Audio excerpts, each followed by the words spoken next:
This is your ultimate stop for everything sports. The Golden State Media Concepts Sports Podcast. Should I say more? From the NFL, MLB, the NBA to MMA, it's all in here. The Golden State Media Concepts Sports Podcast.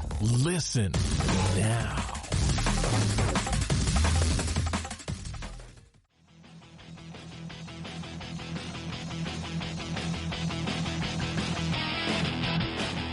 Hello, ladies and gentlemen, and welcome to the GSMC Sports Podcast, brought to you by the GSMC Podcasting Network. I'm your host, Josh Strickland, and here we are on this Thursday edition of the show. Once again, we are like 60-plus days without sports, and I'm really scraping the bottom of the barrel some of these days. You can only talk about sports maybe coming back so many times, but we have one of those today. That's actually going to be our second topic of the day. We're going to talk about Adam Silver's call with the Governors, which is a lot more regal and prestigious than the call with the owners, I guess. But call with the Governors, that'll be topic 2. Topic 3 is Jim Harbaugh's draft letter, because that happened like 2 weeks ago, and I never really, that kind of went under the radar, because we actually had a huge surge of news in the past couple weeks, so we'll talk about that in a little bit. How could college athletes' social medias be, how much could they be worth, that since they can make, since they are leaning towards making money off of their names and likenesses? That could be a huge thing to learn about. Prince Fielder could potentially be the highest paid player in Major League Baseball this year, and the NFL draft review of the New York Giants. That will be our last topic that we'll end off on. But first, we're going to talk about this new thing that happened yesterday. Apparently Joe Buck mentioned that something is pretty much a done deal during a live interview with Andy Cohen. This Fox Sports broadcaster said the network might pump in crowd noise and project virtual fans in empty stadiums during their broadcast. Excuse me? Excuse me. Excuse me. There is pretty much no reason to do this. I just want to state that. This is going to be an 8-minute rant, by the way. There is no reason to do this. Look, people aren't dumb. I just want to go out there. I know it seems like some people are dumb, but people overall are not dumb.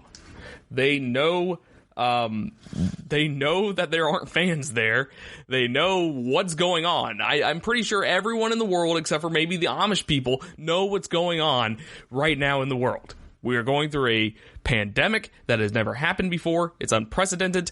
We don't have to baby people. We don't have to try to trick people into thinking that these sporting events have fans. We don't have to trick people into thinking that, oh, wow, this is a real sporting event. Like, what? Why? I just really want to know the reason why behind this. Does it enhance the experience?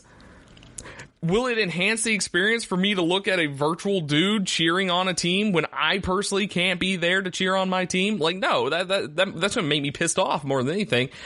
Now, you've seen this a couple times, like in South Korea, and you see it in Taiwan, where they put like cardboard cutouts of people. Soccer stadiums, I think, have done it as well. I think there's like a team that, like, if you donate enough money, they'll make a cardboard cutout of you and put you in the stadium, which that's fine. That's kind of cool. And I think all the proceeds went to COVID-19 stuff and like that. That's pretty cool. I'm okay with that. 'Cause at least you can like pretend you're like your cardboard cutout is there.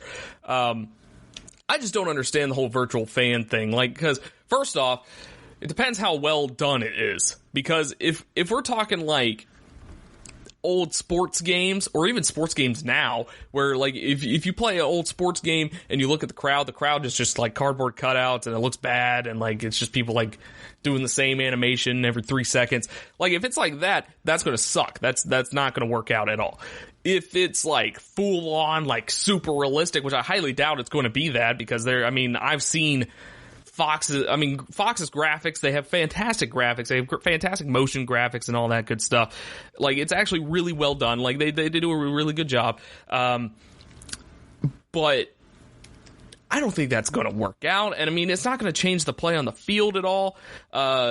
Because, like, I don't think the players aren't going to see the fans. The players aren't going to see the virtual fans. The players aren't going to hear the crowd noise. I hope. I don't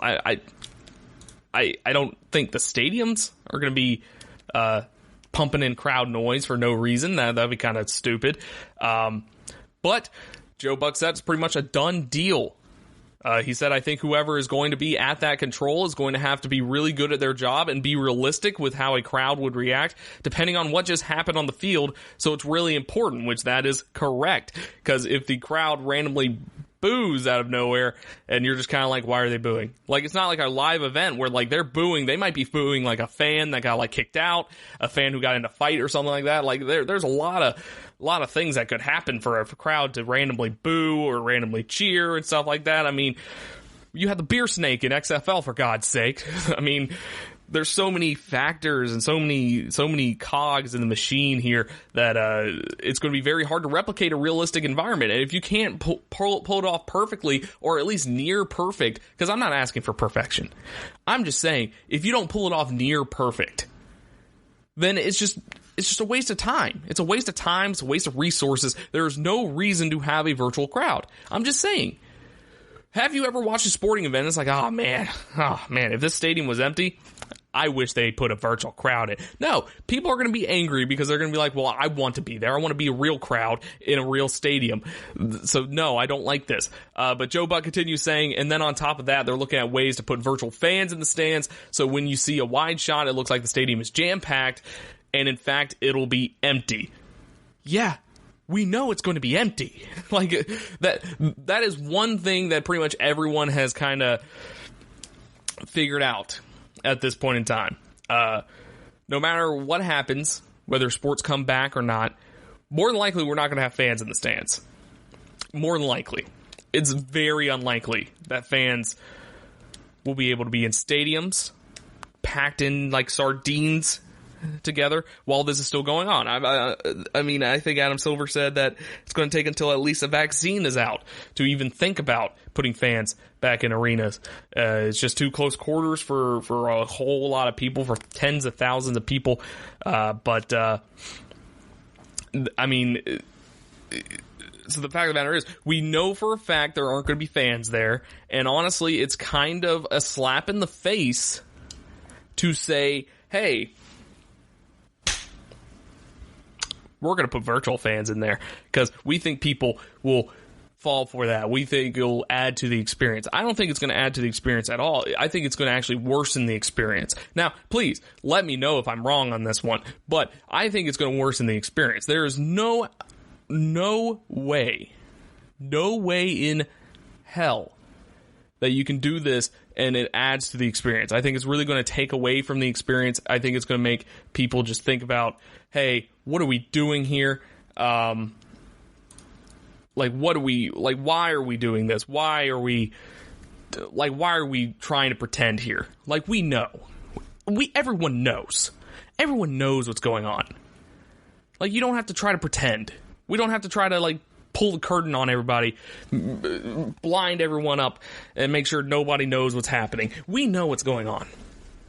You don't have to do this. That I think that's the crazy thing, because you're putting so much resources, because this is going to take a lot of resources, because if you want to have a virtual crowd, I mean, unless you switch to like live, like shots from older games, this is going to take resources. Like if you do a virtual crowd, stuff like that, that's going to take a lot of resources.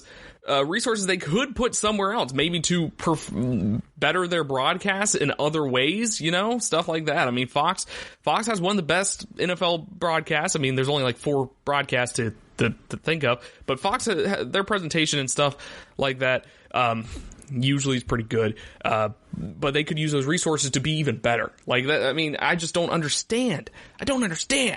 But, so yeah. Let me know what you think. Will this add to the experience? Will this add to the NFL experience? Will this add to anything in general? Like, I personally think if I'm going to watch a game, and I know for a fact there's no fans in the stadium, but I see virtual fans that probably will look bad, and then I hear piped in crowd noise in an empty stadium, The best example I can think of, WWE isn't doing this. Wrestling isn't doing this. Wrestling, who needs fans more than anybody else. They need fans more than anybody else. They're not pumping in crowd noise. They're not trying to do virtual fans. And you could argue it's because they don't have enough money to do it, but I mean, that's a different topic. But they aren't doing it, and they need fans more than football does. Now, fans are an integral part of sports. I admit that. But at this point in time, we'll take any sports over being in the stadium ourselves. We don't need virtual fans. But let me know what you think. But when we come back, we'll talk about NBA, Adam Silver's call with the governors about starting the season back up when we come back. You really can't underestimate the importance of having the right creative work for your brand or your product. Whether it's a logo, a website, a book cover, or an ad campaign, you really need a quality design to make that big difference pop and deliver your overall engagement and success in a competitive market. That's where Design Crowd comes in. Design Crowd has over 750,000 designers from Sydney to San Francisco ready to help you with awesome creative ideas. They make crowdsourcing work for you. So if you need a logo or you're working on your creative branding, you can go to designcrowd.com and post a brief describing the design you need. And then within about 2 to 7 days, you'll receive up to over 100 different designs from designers around the world. Then you pick the best design and approve payment to the designer.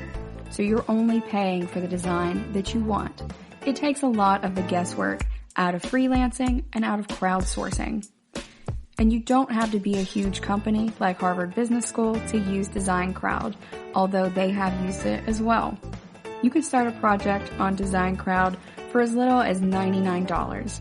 And if you go right now to designcrowd.com/health and wellness or enter the promo code health and wellness on their website, then our health and wellness listeners will receive up to $150 off of your design project.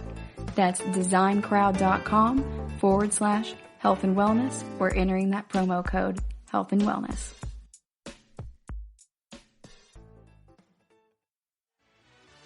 Are you looking for the very best NFL and college football podcast? Then check out the GSMC Football Podcast. Get the latest football news both on and off the field. From the NFL Draft to trades to the rumor mill to the NFL Combines. They got you covered. That's GSMCpodcast.com/football-podcast. Get updates on college rivalries, game day insights, and much, much more. It's football talk the way you want it. This show eats, sleeps, and breathes football. Don't forget to like them on Facebook and follow them on Twitter. Visit GSMCpodcast.com for more info.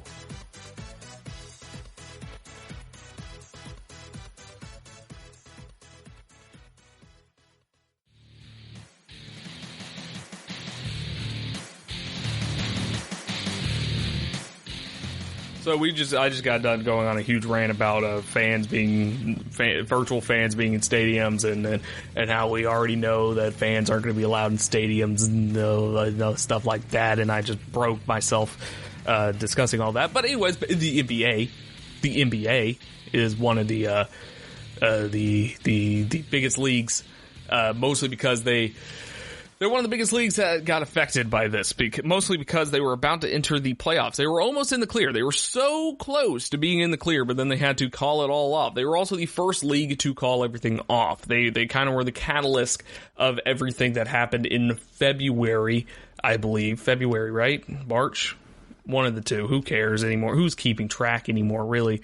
But Adam Silver, he had a call with the Board of Governors Tuesday. This is after his call with NBA players on Friday, which I believe I went over on one of the past shows. Once again, everything's merging together. Reality is a figment of everyone's imagination at this point in time. But sorry, I'm just very discombobulated at the moment. So Adam Silver, he decided to have a call with the Board of Governors, and he had the same message, and that message will ring throughout the league over the next several weeks. So here's what we need to know. Following Tuesday's call with the Board of Governors here, Adam Silver went over some topics. This list is not that long, but it's a good. We're getting closer, guys. We're getting closer. We're getting closer. We're getting closer and closer. So, Silver told the owners he is aiming for a decision in 2 to 4 weeks about whether to resume the season or cancel. Sources said, for the first time since the coronavirus hiatus started on March 11th, there we go, March 11th, Silver and the NBA have set a specific timetable and a target. So, they're aiming for a decision in 2 to 4 weeks. So we will find out apparently in 2 to 4 weeks whether they are even going to attempt to resume the season or they're going to cancel the season. Now, them canceling the season would of course be a huge bummer because they've kind of drew this out for so long, but it would be a huge bummer if they do decide to cancel the season and not even try to do the playoffs. It would be a huge bummer for teams like the Milwaukee Bucks, who were the best team in the East. You got teams like the Lakers, who had a really good year. The Clippers also had a really good year.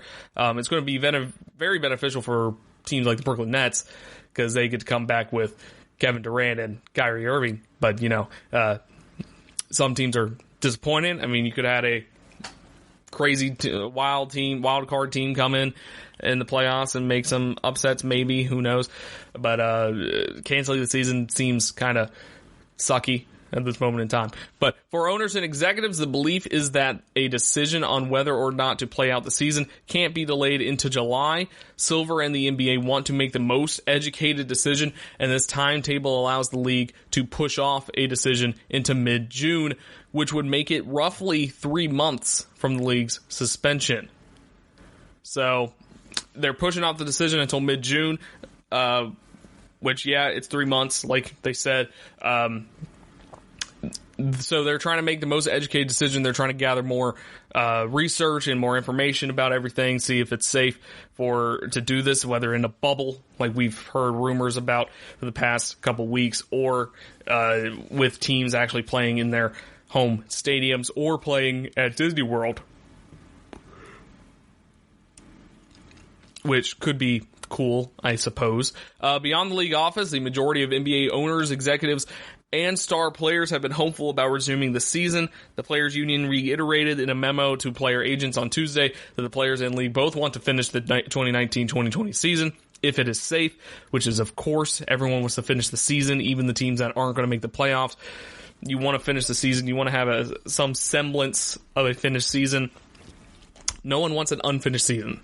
Whether or not you're planning on winning it all, or you're just looking for that number one draft pick, the lottery pick or whatever, you want to finish the season because first off, get more experience for the younger guys, get proper send-offs for guys like Vince Carter, and of course the teams that are going to make the playoffs and potentially win the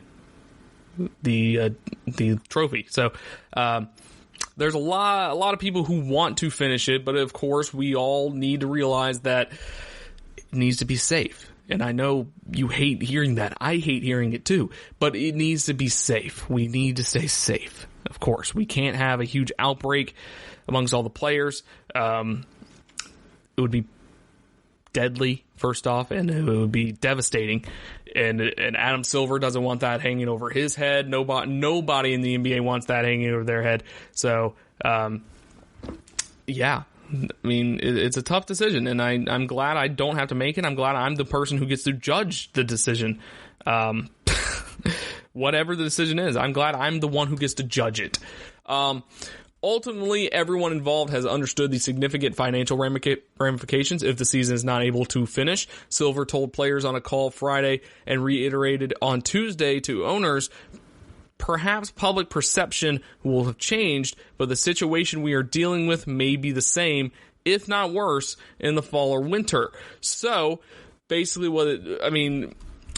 what Adam Silver is saying right here is that perhaps the public perception of the coronavirus will have changed. People will be a little less threatened by it and stuff like that. But the situation, that does not mean the situation changes. That does not mean that the coronavirus just poofs go away just because people stop caring about it.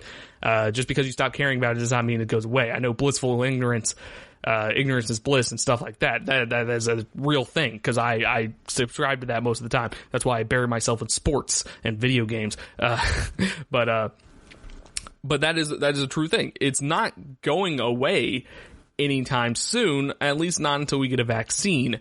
So we really need to make sure we make a right decision. Everyone involved understands the financial ramifications, but they are willing to wait until something safer comes around. How would a potential return look? 1 or 2 locations, such as Disney World or in Orlando or Las Vegas, and this playing grounds environment that Silver described Tuesday. Players' personnel able to move around, but undergo testing upon re-entry. This would mean that people involved in the isolated city environment would be re-examined before any return to the remainder of the pack. Would not be a strict medical bubble. So players will be able to go out, do whatever they want, but they must understand that they will be tested as soon as they get back, stuff like that. So that makes sense. A lot of people are worried, like, are we just going to keep them there? Like, are we just going to trap them in Disney World? Which, honestly, that's not the worst possible thing. I think Disney World, being trapped in Disney World with a bunch of other NBA athletes, I think that'd be kind of fun. Think of all the rides they can't ride because they're too tall. Being trapped in Disney World would be a lot of fun. I bet the players would love to be trapped in Las Vegas. That would be a terrible idea. Yeah, I mean, it makes sense. Let them move around. Let them do whatever they want. I mean, they are grown men. They are their own people. And it is kind of illegal to kind of lock them in. I don't know why I started talking like Kermit the Frog, but it's kind of illegal to lock them in one place. But so that makes a lot of sense. The NBA and the National Basketball Players Association formed a working group that will have an ongoing dialogue about return to play strategies, and it will include NBPA President and Thunder All-Star Chris Paul, Mavericks center Dwight Powell, Raptors All-Star Kyle Lowry, Celtics star Jason Tatum, and Rockets All-Star Russell Westbrook. So that's just the committee, the players that are helping with this. So they maintain that the primary responsibility remains safety and protecting those involved in the game environment. The biggest issue is the number of tests. We can't take tests from those who need it. One source with knowledge of Tuesday's meeting said, so can the NBA cobble together the necessary number of tests? And if so, will the risk be worth playing? Both sides want to play and want to crown a 2020 NBA champion, but there is so much red tape, there's so many hurdles to get over that this might be, there's a lot of things that need to happen for this to really happen. So, yeah. There you have it. That's the call of the governor. I mean, it's optimistic. I'm feeling a little bit optimistic about it. They are taking some safety precautions and stuff like that, but the optimism is there. We are there. Okay, we are there. The optimism is, in fact, there, and we're ready. We're ready for it, man. So when we come back, we'll talk about Jim Harbaugh's draft letter. He wrote a letter about the NFL draft, and it was a proposal. It involves college football, it involves the NFL. It's just not a hogwash, it's a hosh-posh of everything. We'll talk about that when we return. You really can't underestimate the importance of having the right creative work for your brand or your product. Whether it's a logo, a website, a book cover, or an ad campaign, you really need a quality design to make that big difference pop and deliver your overall engagement and success in a competitive market. That's where Design Crowd comes in. Design Crowd has over 750,000 designers from Sydney to San Francisco ready to help you with awesome creative ideas. They make crowdsourcing work for you. So if you need a logo or you're working on your creative branding, you can go to designcrowd.com and post a brief describing the design you need. And then within about 2 to 7 days, you'll receive up to over 100 different designs from designers around the world. Then you pick the best design and approve payment to the designer. So you're only paying for the design that you want. It takes a lot of the guesswork out of freelancing and out of crowdsourcing. And you don't have to be a huge company like Harvard Business School to use Design Crowd, although they have used it as well. You can start a project on Design Crowd for as little as $99. And if you go right now to designcrowd.com/health and wellness or enter the promo code health and wellness on their website, then our health and wellness listeners will receive up to $150 off of your design project. That's designcrowd.com/health and wellness or entering that promo code health and wellness.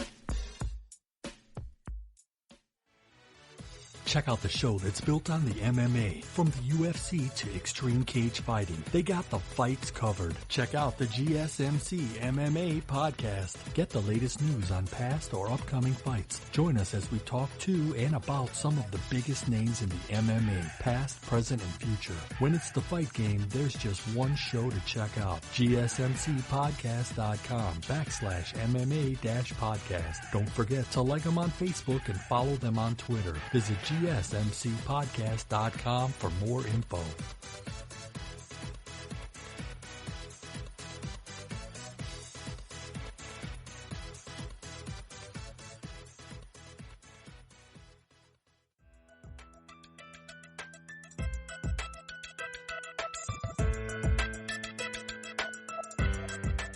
So it happened last week. Last Thursday, I believe, last week, 7 days ago. Jim Harbaugh, the head coach of the Michigan Wolverines, the real Michigan man, he wrote a letter, an open letter, to the football community that he released last Thursday.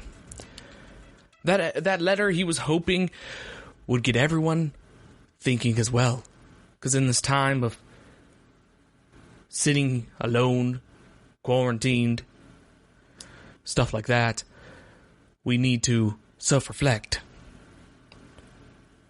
But mostly reflect on how football works and how absurd it is.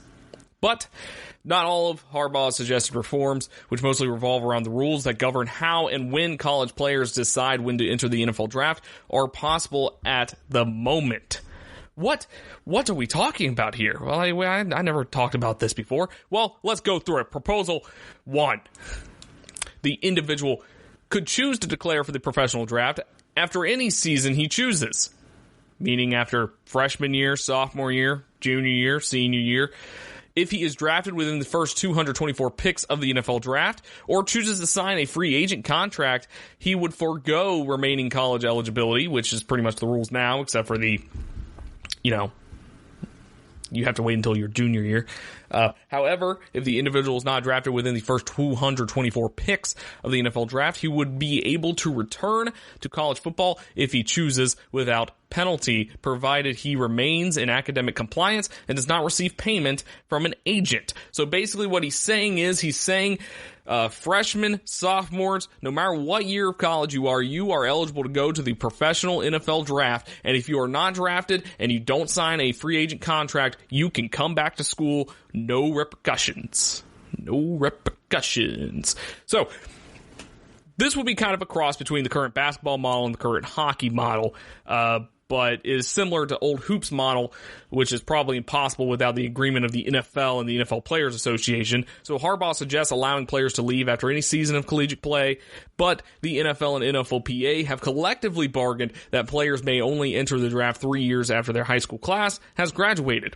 So this age limit was challenged in federal court on antitrust grounds in 2004 by former Ohio State tailback Maurice Clarett. Clarett won at the district level, but future U.S. Supreme Court Justice Sonia Sotomayor, then working on the Second Circuit of Appeals, overturned that ruling. So barring a change of heart by the NFL or the NFLPA, which just reaffirmed the age limit in their latest collective bargaining agreement, the age limit isn't changing. And it's mostly because, you gotta have those times to develop. One important thing about college football, it develops kids to be ready, be prepared for the NFL. You can't just throw a 19-year-old into the NFL like you can in the NBA. The NFL, you can get killed in the NFL because everybody's just so bigger. They're bigger, faster, stronger, stuff like that. You can't just throw them out into the NFL. Now, of course, there are some players that can easily transition from high school to the NFL because they're genetic freaks. But overall, most players cannot do that. But I like where Harbaugh's head is at, though. The entire idea should not be thrown out. His suggestion that players who get drafted in the back half of the 7th round, 32 teams get 7 picks each, but some also receive compensatory picks for losing free agents or go undrafted, should be allowed to return to college is a good one. That's a good rule. 4 years ago, then Arkansas coach Brett Bielema lamented the loss of guard Denver Kirkland, who left school with a year of eligibility remaining, but he went undrafted. He suggested undrafted players should be allowed to return to school. From the outside, this seems like common sense. Why shouldn't a player who didn't get picked get a chance to play another year in college to potentially improve their stock while also furthering his education? Well, school and NCAA officials have told us for decades they're in the education business, so why are they so quick to shut the door on a player who might have chosen incorrectly? There are 2 reasons why players aren't allowed to return. One issue can be solved by changing the rules, but those rules won't change unless the majority of coaches either come to grips with the second issue or their athletic directors and presidents tell them to suck it up and deal with it. The rules could be amended to allow those players to come back. It happens elsewhere in NCAA land. Hockey players can be drafted and return to school. The NHL team that chose the player retains his rights, and he can join that team later. The same thing could be possible not only for football players not drafted or drafted very low by an NFL team, but for any draft-eligible player. So that would require college coaches to be willing to allow a horde of players to test the draft waters every year. When people suggested this adjustment in the past, they've been met with text messages from college coaches and support personnel who say that that if all draft eligible players were allowed to test the waters and return, all of them probably would. Every junior or redshirt sophomore would enter the draft, and college coaches wouldn't know which players would be returning or leaving until late April, long after they inked their recruiting classes. So that brings up the main issue with this, because spring practice is usually starts in February for most schools, ends in March or April. That's a huge issue, because how are you going to have spring practice? For instance, if you take Clemson, Trevor Lawrence, he declared, but he's going to come back for whatever reason. But he declares you don't know if you have a quarterback or not going into spring practice. So you're practicing with your backups, you're practicing with other people, but then he comes back. He's missed a whole spring practice. Spring practice is important in college football. I don't know if people know that. It's a very good way to get down fundamentals and get new people into it. Now, and get the older guys to learn new concepts and relearn some technique and stuff like that, just to overall better their progress and their development. It's important. It really is. And then, of course, you have the recruiting class. You have no idea who you have. You pretty much have to make guesses, and that means you're going to be lying to recruits. It's like, hey, look, he might get drafted, so you can be the starting running back next year, but then that guy comes back, and boom, recruits pissed. Adds more fuel to the transfer market fire that we have right now in college football. So, I mean, those are the 2 main issues, and those are from college football coaches' perspectives. I mean, roster management is very important in college football, because you have to know who to recruit, you have to know who's leaving, you have to know who's transferring out, who's transferring in, stuff like that. That's very important, because you have to try to keep a balanced roster. As we know from NFL, MLB, any sport really, the roster construction is almost as important as the actual roster itself. You have to have depth. You have to have good depth. You have to have good players, good skill players, good linemen, all that stuff. But you need depth as well. So the roster construction is very important. So that would be take a hit. And also, you're only allowed a limit of 85 scholarship players. So if you offer this recruit a scholarship because you think this guy's leaving for the draft, but that guy comes back, how is that scholarship going to work? So Harbaugh has a few suggestions that might help these issues resolve on their own.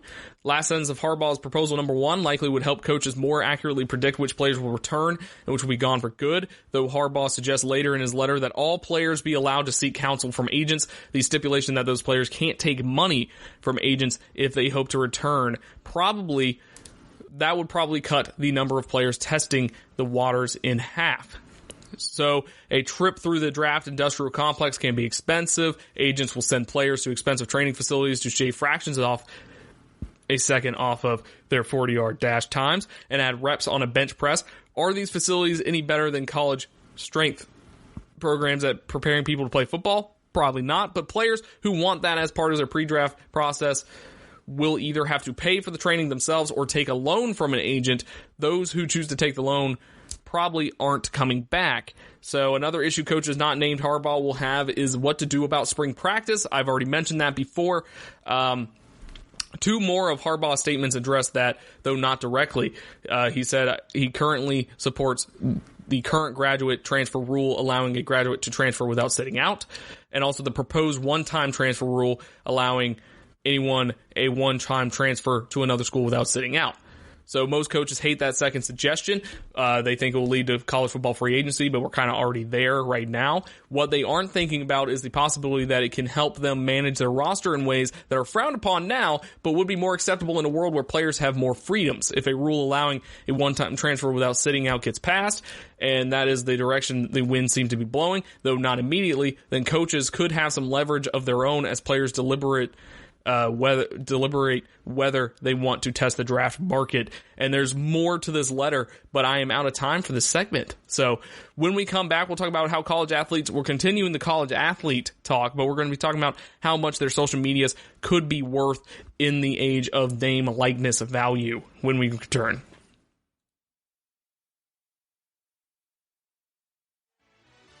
Are you looking for help for your fantasy football team? Check out the GSMC Fantasy Football Podcast. Get today's best advice on who to start, who to sit, even who you should draft. From sleeper picks to red-hot lineups, they got it all covered for you. That's GSMCpodcast.com/fantasy-football-podcast. We'll cover traditional leagues, dynasty, PPR, even IDP leagues. When you need fantasy help, there's just one show to hit up. Don't forget to like them on Facebook and follow them on Twitter. Visit GSMCpodcast.com for more info.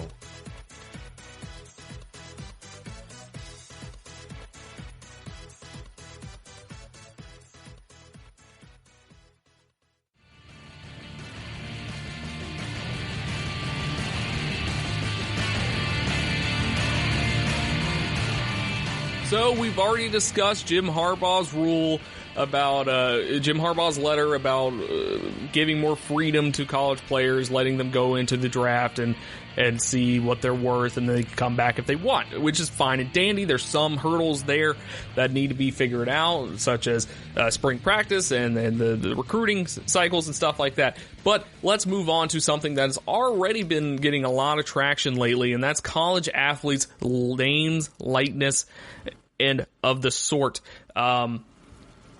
The real question is, how much could college athletes' social media brands be worth? That's the real question here, because social media is such a huge market now in America. You have TikTok, you got Twitter, you got Snapchat, you got Instagram, you got Facebook as well. Social media is ingrained, especially in college kids' minds, millennials' minds, Gen Z's. Social media is so ingrained. I mean, the colleges have already figured that out you have rankings at the end of every season about which team, which college or whatever had the most social media interactions during the season and stuff like that. And those are always interesting to look at because sometimes it makes sense, sometimes it doesn't. But what if we did that with college athletes and they can make money off of their huge social media following? Because more than likely, if you're a star player for a huge university, such as like Ohio State with a huge alumni base and stuff like that, you have a potential to make a lot of money. So a decade ago, a walk-on basketball player at Ohio State named Mark Titus was averaging 50,000 page views a day to clubtrillion.blogspot.com, a blog about his experiences from the end of the bench during his junior and senior seasons with the Buckeyes. Club Trillion was a reference to Titus' most common stat line: 1 minute played, zeros in every column of the box score. Club Trillion. Titus became one of the most popular players in college basketball to the point that student sections of opposing fan bases would cheer for him. Halfway through Titus' senior year, the Ohio-based t-shirt company Homage reached out to him about selling shirts. He said yes. What kid wouldn't want their own shirt? But Ohio State's compliance department said he had to donate the money directly to charity in order for the sales to be permissible under NCAA rules. So Titus set zero expectations for how much money that was going to be. Over the course of 3 months, Club Trill shirts sold briskly, eventually raised $55,000 for a Kid Again, a local charity that supports children with life-threatening medical conditions. The guy who runs that charity thinks I'm like an angel, said Titus, now the co-host of the popular Titus and Tate podcast. I still talk to him at least once a month. He'll call me just to check in. Every time we talk, he'll say, I still can't believe that a 21-year-old I met all those years ago donated that much money. That's like one of the kindest things I've ever seen, blah, blah, blah, blah, blah. Of course, he would have pocketed what he could, but he was a college kid paying to play basketball. So Titus wasn't able to make money off of his own personal brand because of NCAA rules prohibited, but he did end up parlaying it into a career in sports media. Now, with NCAA on the brink of finally allowing athletes to be compensated for their name, image, and likeness, the experiences of Titus's of today and much more accomplished athletes may change. He had been able to do endorsement deals, sell ads on his blog, or cash one check for a bunch of t-shirt sales. Titus would have made some serious money during a 4-year basketball career that saw him play 48 total minutes in 32 games and score 9 career points. Many fans and college administrators fear bidding wars for football players involving boosters who own businesses, and the most tangible means by which the typical college athlete will profit off of his or her name, image, or likeness value will be through monetizing their social media followings. The final report and recommendations last week from the NCAA's NIL working group devoted a long section to the rise of social media, concluding that the NCAA's current rules preclude student athletes from engaging in a wide range of promotional activities that are open to college students generally. Today's pros athletes over the last decade have shifted their income from traditional endorsements like appearances to monetizing Twitter and Facebook, getting paid to stream on Twitch or hosting their own podcast, said Blake Lawrence, the CEO and co-founder of athlete marketing platform Open Doors.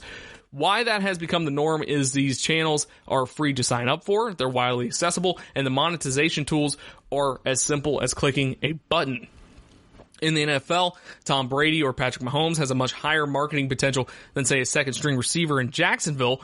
That kind of disparity will be present in college sports as well. The NCAA Board of Governors' recommendations would for the first time allow athletes to retain agents with regulations, but those agents may only take on the most highly regarded pro prospects. Social media makes it easier for everyone else to make some money as well.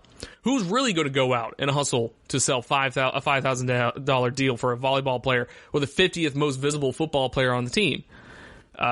Says AJ Maestas, who's a CEO and founder of Navigate Research, a data-driven consulting firm in sports and entertainment. But there is a market for social media followings. 95% plus of college athletes might get social media sponsorships and endorsements, but zero negotiated endorsement contracts that are meaningfully large. So what he defines as meaningful may be quite different for the reality of a college football player who can't work a part-time job. Earning $5,000 based on a modest social media following could make a huge difference for him and his family. It's certainly better than nothing, which is what the NCAA rules allow for now. Companies like Open Doors and Navigate have begun running estimates on specific college athletes' NIL values based on their number of social media followers. They look at the rates pro athletes with similar followings are getting for their endorsement deals. Open Doors has a database of thousands and thousands of transactions.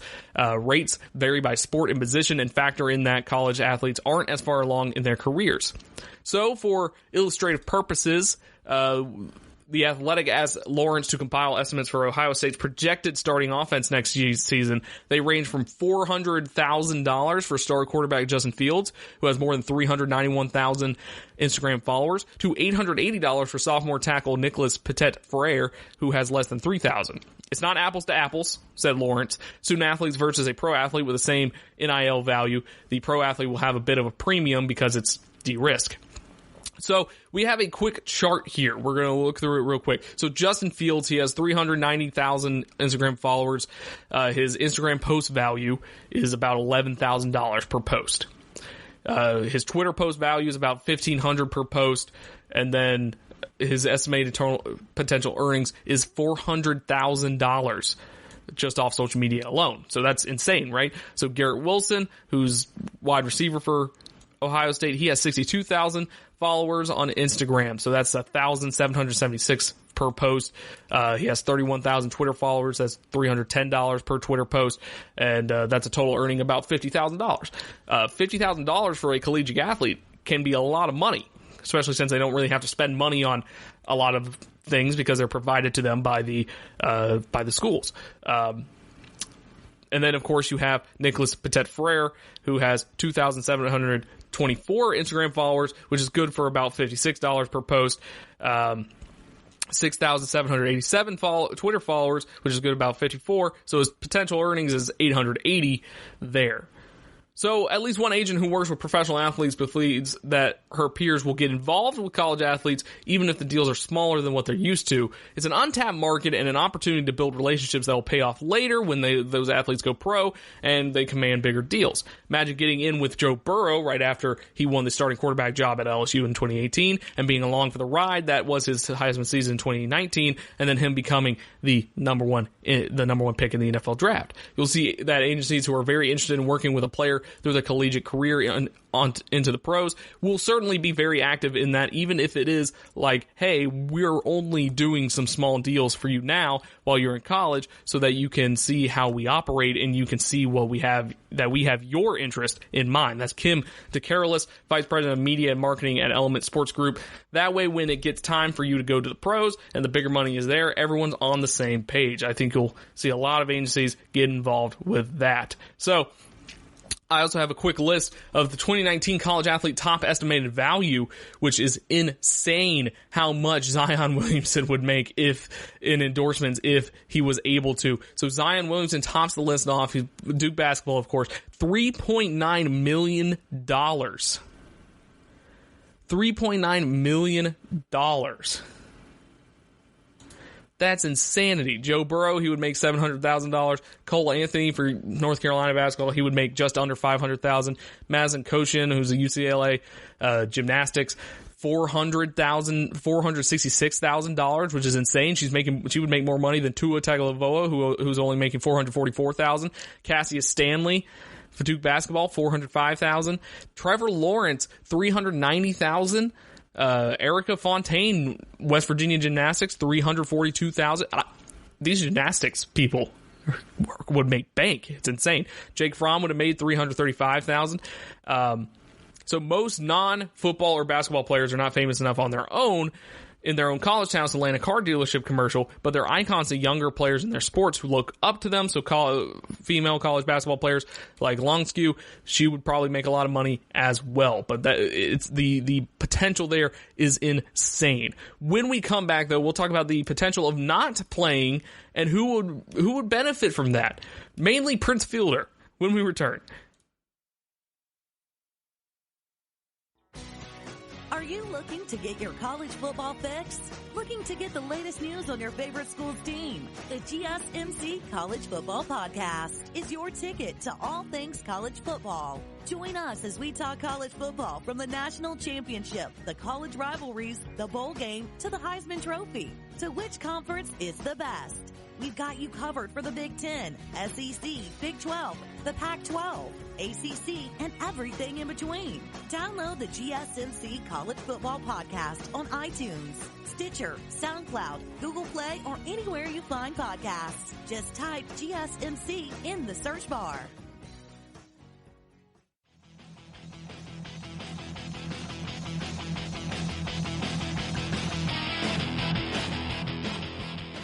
So as we all know, baseball not happening so far. They're working on plans to get baseball bumping back and running and stuff like that, which we are all excited for, I'm sure. But, what happens to the pay? Who will receive full pay? So the highest paid player in baseball this season might be a former slugger who has not appeared in a game since July 18th, 2016. That's right, we're talking about the best player of all time, Prince Fielder, who's owed $24 million in the final year of his contract with the Rangers. and is to receive his full termination pay under terms of the March agreement between the owners and the players regarding a shortened or canceled 2020 season. Insanity, right? So the amount Fielder receives might decrease if the parties reach a subsequent deal to reduce the pay of players who were released before the COVID-19 pandemic, but such an adjustment is unlikely. The players are no longer on 40-man rosters, and the sport's collective bargaining agreement seemingly protects the guarantees in their contracts. So Prince Fielder could get away with being the highest paid player this year if baseball does not return. And this is the same thing for all inactive players. The amount Fielder receives might decrease, of course, if they come up with a deal, but why would they come up with a deal? Why would you turn down a guaranteed $24 million? Among the other released players who might receive their full salaries barring a change in terms, you have left-hander Wei Yin Chin, who is owed $22 million this season by the Marlins, Zach Cozart, who's owed $12 million by the Giants. Two other players who, like Fielder, are no longer active also are slated to receive their full guarantees in 2020. Troy Tulowitzki and David Wright. The 20 season was the final year of their lucrative multi-year contracts. The Blue Jays owe Tulowitzki $18 million, including a $4 million buyout he agreed to defer to 2021 and 2022 when the team released him in December of 2018. The Mets owe David Wright $12 million, but his salary, like Fielder's, is partly covered by insurance, so that's not too bad. The Yankees' Jacoby Ellsbury is owed an even larger amount than Fielder in 2020, which is $26 million, including a $21 million salary and a $5 million buyout, but the team sent a letter to the union upon releasing Ellsbury in November 2019, saying it would withhold his remaining guarantee. The club claimed Ellsbury received outside medical attention without the club's permission in violation of his contract. The union filed a grievance on Ellsbury's behalf in December. So we'll see on that one. So high-priced players who get released amount to sunk costs, but those costs are more painful at a time when the sport is generating minimal revenue, which is right now. Because released players are not on the 40-man rosters, they are exempt from the March agreement stipulating how 40-man rosters will be paid in 2020. Through prorated salaries in a shortened season or a lump sum of $170 million in a canceled season.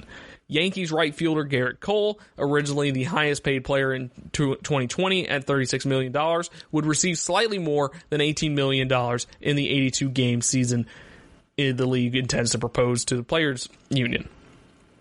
So, cut in half, prorated, good stuff. The owners, however, want to limit player compensation because games will be played without paying customers for an indefinite period of time. According to sources, the league plans to propose a new deal in which players would receive 50% of revenues in 2020. That plan would protect the clubs against massive shortfalls while possibly enabling players to earn more than their prorated salaries if the team's deficits were not as severe. The trade-off for players is that they could also make less and their exact earnings would not be guaranteed.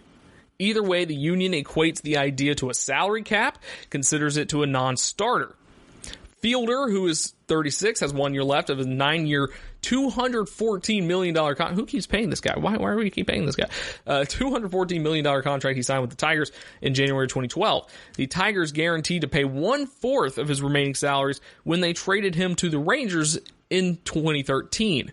The six-time All-Star, however, became medically unable to perform after suffering a second herniated disc in his neck in 2016, and the Rangers released him after the 2017 season. The team negotiated with the insurance carrier on Fielder's policy to continue receiving but defer part of the annual benefit, which originally was $9 million per season, according to the Dallas Morning News. Chen, released by the Marlins on November 25th prior to the final year of his 5-year, $80 million contract, signed a minor league deal with the Mariners on January 30th. The Mariners will be obligated to pay him the league minimum if he makes their major league roster, with the Marlins assuming the rest of his remaining $22 million. A team that signs Cozart, a free agent who's coming off shoulder surgery last July, would be in the same position, inheriting a minimal obligation if he returns to the majors, with the Giants required to pay the rest. The Giants acquired Cozart along with shortstop prospect Will Wilson from the Rangers on December 12th, effectively buying Wilson, the number 15 pick in the 2019 draft, by taking on the final year of Cozart's 3-year, $38 million deal. The trade cost the Giants' only minor league contract minor league left-hander Garrett Williams, and the team released Cozart on January 15th, perhaps out of concern he would be unable to contribute coming off his second shoulder surgery in 2 years. So Cozart probably did not imagine that getting released and failing to land a major league job might work in his benefit, but like Chen, he might be one of the few active players who gets paid in full in 2020 with his termination pay protected even amongst COVID-19. So this is insane to me that you have all these guys who got paid loads of money for no reason, pretty much. I mean, Prince Fielder was really good in 2012, so I mean that wasn't a complete farce that he got signed to that much money for that long. You probably shouldn't have signed him for that long. First off, Tigers, what are you doing? But it made sense, supposedly. It made sense. But it kind of backfired on a lot of teams because now they have to pay these full salaries for these players that wouldn't even play if we did a shortened season. But these guys are making out like bandits. Like I said, Prince Fielder, he's making $24 million this year without playing, without baseball happening, and that puts some teams in jeopardy. Because they can't afford to. I mean, they have cut in revenues without ticket sales. They got cut in revenues without merchandise sales. So these teams are already going to be hemorrhaging money this year, and now they have to. They're hooked on these last couple huge contracts that they probably didn't even think about when this whole thing started. And I think that's the funniest part about it. So these are contracts that they probably never even thought about until now. I mean, originally it was just dead money, dead contracts, stuff like that. They probably never thought about it until it became a huge issue like right now. So, it's very unfortunate for these teams, but honestly, it's kind of funny. It's a little bit funny. It's a little bit more than a little bit funny. It's funny to think about that, and especially since these players that I have not heard of in a while, like Wei Yin Chin, I remember he signed with the Marlins, and he was supposed to be a great hot signing for them, and then he kind of went away. Troy Tulowitzki and David Wright, they're really good players. They're borderline Hall of Famers. David Wright probably make the Hall of Fame. Troy Tulowitzki is it's on the edge there, but we are not 100% positive on their Hall of Fame status. But they are both in their final year of a lucrative multi-year contract. So Troy Tulowitzki getting $18 million plus $4 million that he deferred in 2021 and 2022. So he's given $2 million for the next 2 years, I think. And then David Wright, he's owed $12 million, but it's partly covered by insurance. So that's probably not as big as a hit to the New York Mets as Prince Fielder could be, or Troy Tulowitzki could be. But it is really interesting to look into some of these contracts and just look into how lucrative and how insane they are. And since they're not active players, they aren't under the COVID-19 rules now. So that's crazy. This whole situation is kind of crazy. It just is. It just is to me. So there you have it. I mean, so inactive players could be the ones receiving full pay. They could be the highest. Prince Fielder could be the highest paid player in Major League Baseball this year, in this calendar year, because we don't have any other. We don't have anybody else getting paid. So, oh well. When we come back, we'll do our part 4 of our NFL draft review series. We're talking about the New York Giants when we return. Check out the show built around the women of MMA. From the UFC, Invicta FC, Bellator, and One Championship. We got the fights covered. It's the Golden State Media Concepts Women's MMA Podcast. The latest news of upcoming fights, discussions of previous matches. Join us as we talk to and about the biggest names in women's mixed martial arts. Past, present, and future. When it's the women's fight game, you know where to listen to. The Golden State Media Concepts Women's MMA Podcast.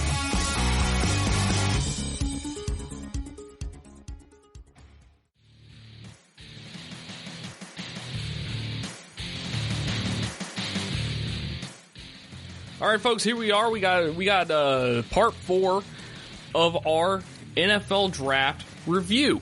Here we go. We're going to start with the New York Giants.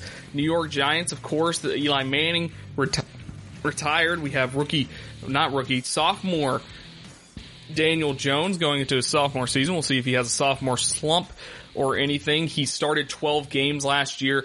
They fired head coach Pat Shurmur was fired. They hired Joe Judge as his replacement. So we have a new head coach. Judge spent the previous 5 years as special teams coordinator for the New England Patriots. It was one of the more strange head coaching hires. It's not necessarily a bad hire, but it was strange nonetheless. But he got an endorsement from Bill Belichick, and that might have been good enough for the Giants. So here, let's start it off. Number 1 pick, round 4, pick 4, number 4 overall, Andrew Thomas, offensive tackle from Georgia. So no surprise about them getting an offensive tackle, but we're surprised by the player they chose. Few expected the 6'5", 320-pound Thomas to be the first offensive tackle taken in a draft where so many teams need offensive tackle help and so many outstanding offensive tackle prospects are available. It's surprising New York wasn't able to trade down and get their guy later. Dave Gettleman does not have a history of trading down, but the Giants made it known that they were willing to deal. Obviously, the right offer did not come along, so the Giants took the guy they like best. What's to admire about Thomas? 36-inch arms, standout competitiveness, sound pass blocking mechanics, and overall composure. It will be interesting to see if the Giants view Thomas as a right tackle, his likely position, or a left tackle, his possible position for 2021, when up and down veteran Nate Solder could be a cap casualty. So this is a interesting. I mean, they got the position they needed. They need offensive line help, but not sure about the guy. Round 2, number 36 overall, Xavier McKinney, safety out of Alabama. He's a catch-all solution for a Giants secondary that was quietly better inside than people realize, or potentially better since they're counting on last year's 4th-round free safety Julian Love, building on his intriguing rookie season, and former Browns 1st-round strong safety Jabril Peppers performing at a star level. In today's NFL, you need 3 quality safeties, and it really helps if one of those safeties can play the slot, as that provides answers inside against both 3 receiver and 2 tight end personnel. McKinney offers diverse value, so that's a pretty good pick overall there for McKinney. So good. I mean, that's a good one to get there. So they started with offensive lineman. They got a safety also. So good for them. Round 3, pick 99, Matt Pert, offensive tackle from Connecticut. So they're doubling down on tackle. It's not a sexy move, but it was smart. They needed more help at wide receiver, so that hurts the grade a little bit. Nevertheless, adding Matt Pert at this point gives them depth and versatility. Pert could either kick inside to guard or develop as a starting tackle. After drafting Andrew Thomas, adding Pert adds depth and more insurance for the offensive line, a theme Gettleman continued later in the draft. Nate Solder is a solid as a blindside protector, but the team needs insurance. The 6'7", 318-pound tackle has excellent length that allows him to keep himself clean. At the NFL Combine, his arms were measured at just over 36 inches. He ran 5.06 second 40-yard dash, proving he's just as athletic as his tape suggests. Pert has light feet, does a great job mirroring defenders. He'll struggle early on with power rushers until he gets stronger at the point of the attack. Because of his athletic traits, though, he has the potential to be a starting tackle in year 2. His kickback is quick, deep, and he's capable enough to recover from mistakes. With his movement skills, he can kick inside to guard. He'd be low as pulling guard and a lead blocker. Gettleman found himself a solid swing tackle who could work himself into a starting role in a year or two. Round 4, pick 110, Darnay Holmes, cornerback from UCLA. So one of the issues with this pick is the neglect shown for the wide receiver position. Even after signing cornerback James Bradbury, the New York Giants still needed to address the corner position. They weren't good on defense against the pass, and grabbing a corner after drafting Xavier McKinney a few picks earlier made sense. DeAndre Baker is still growing into his own, and so is Sam Beal, and a team can never have too many corners. Darnay Holmes is another prospect who fits the mold of a Dave Gettleman defensive back. Holmes is a stout defensive back who excels when he's playing the box. He's 5'10" with short arms, who doesn't have great tackle radius and will struggle against bigger receivers. Nevertheless, at the line of scrimmage, he has great press technique and a strong punch. Despite his short arms, he's nasty at the catch point, fighting through the receiver for the ball. He has enough quickness and good enough eyes to play in off coverage. His football IQ can't be overstated. He understands route combinations and when to pass guys off in off end zone coverage. It also doesn't hurt that he has excellent ball skills. He's a willing tackler who plays downhill and will earn a spot on special teams. So that's a decent pick, I suppose. Round 5, pick 150, another guard, another offensive lineman, this time a guard, Shane Lemieux from Oregon. So once again, opted to pass on taking a wide receiver. Instead, found himself taking a starting guard in the 5th round of the 2020 draft in Shane Lemieux. He's a tenacious, short-arm guard who dominates using power and physicality. Although he's not the most athletic, he does a great job mirroring defenders. He has enough short area quickness to get to the second level and dominate linebackers. He's a locomotive once he gets going, which aids in his ability to pull. Once he gets his hands on defenders, he controls the gap. He's a plug-and-play guard for gap running scheme that Jason Garrett employs. Additionally, Garrett's offense ideally suits what Lemieux does the best as a pass protector. The interior lineman does his best work in short sets where he's able to snap in place and limits his chances of overextending. This was a pick about attitude and adding a player with grit who can bring attitude to the offensive line.